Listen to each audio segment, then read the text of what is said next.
Bismillahirrahmanirrahim. Assalamualaikum warahmatullahi wabarakatuh. Alhamdulillah, wassalatu wassalamu ala Rasulillah wa ala alihi wa sahbihi wa mawalah. Baik teman-teman semuanya, perkenalkan nama saya Aldi Habibur Rahman.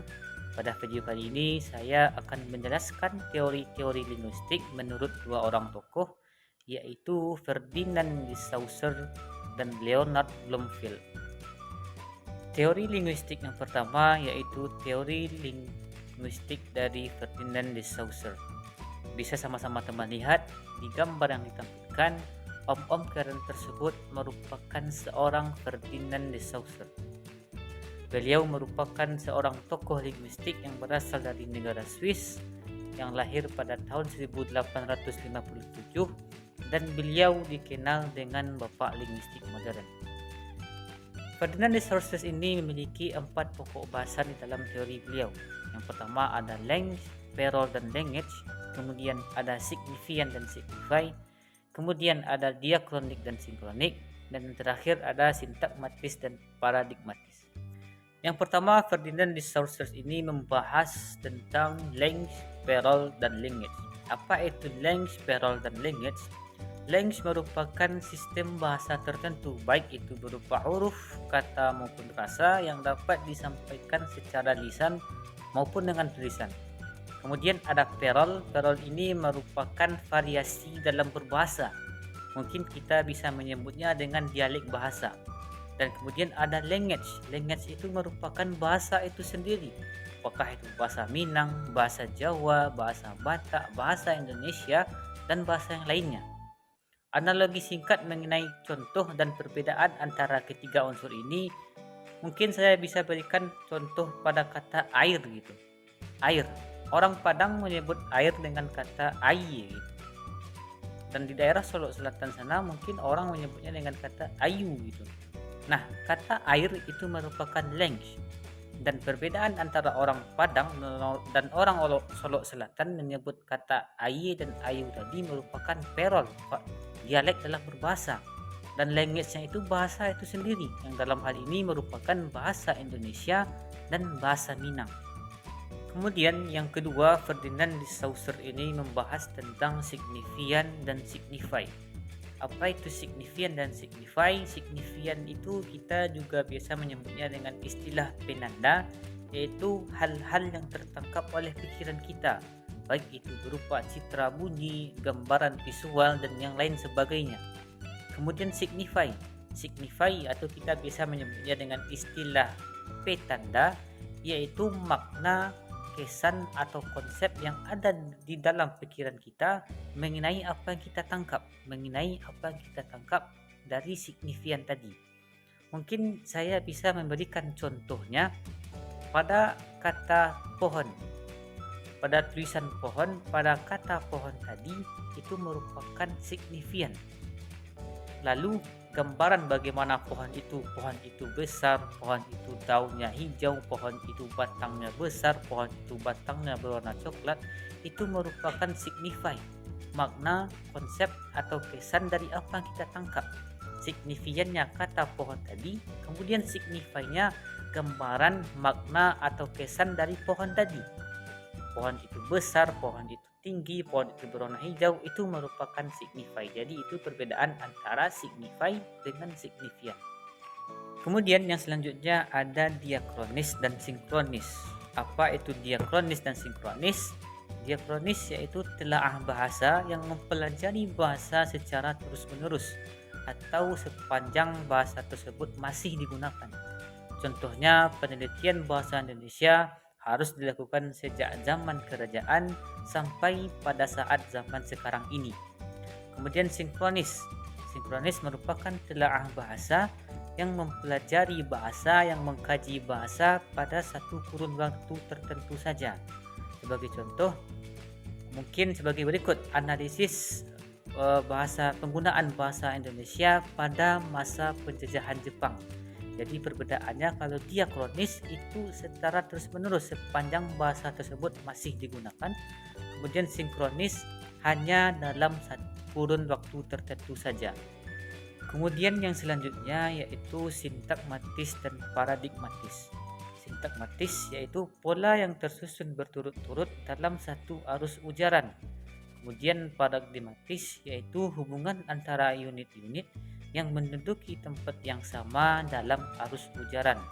Mungkin saya bisa memberikan kalau sintagmatis itu secara horizontal, kemudian paradigmatis itu secara vertikal.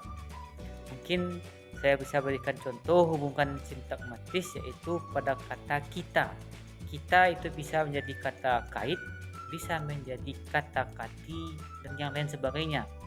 Kemudian hubungan paradigmatis yaitu saya bisa berikan contoh pada kata rawat, bisa menjadi perawat, bisa menjadi merawat, dan bisa menjadi terawat, dan juga bisa menjadi dirawat, dan yang lain sebagainya.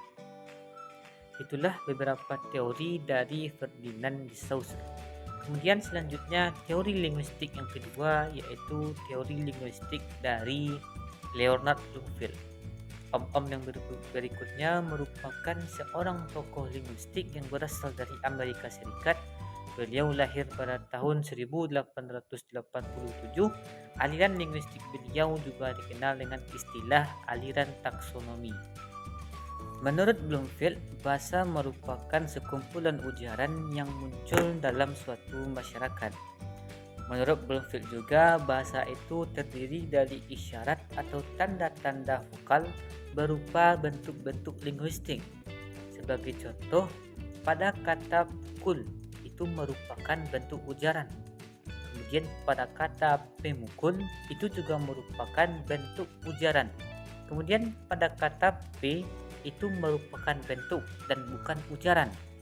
Jadi dari contoh di atas kita bisa menyimpulkan bahwa setiap ujaran itu merupakan bentuk dan tidak setiap bentuk itu merupakan ujaran.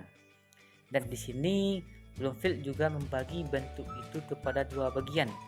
Yang pertama yaitu bentuk bebas dan yang kedua bentuk terikat. Bentuk bebas contohnya sebagai berikut: amat jalan kaki. Itu merupakan bentuk bebas yaitu amat, jalan, dan kaki. Kemudian bentuk terikat pada contoh kata P mukul. P itu merupakan bentuk terikat karena dia tidak bisa berdiri sendiri. Harus ada kata pukul setelah kata P tersebut menjadi kata P mukul. Kalau P itu merupakan bentuk terikat dan dia tidak bisa berdiri sendiri. Kemudian dalam teori Bloomfield ini ada beberapa istilah yang perlu kita ketahui. Yang pertama ada istilah fonem. Fonem yaitu satuan terkecil dalam bahasa. Sebagai contoh saya berikan pada contoh kata pukul.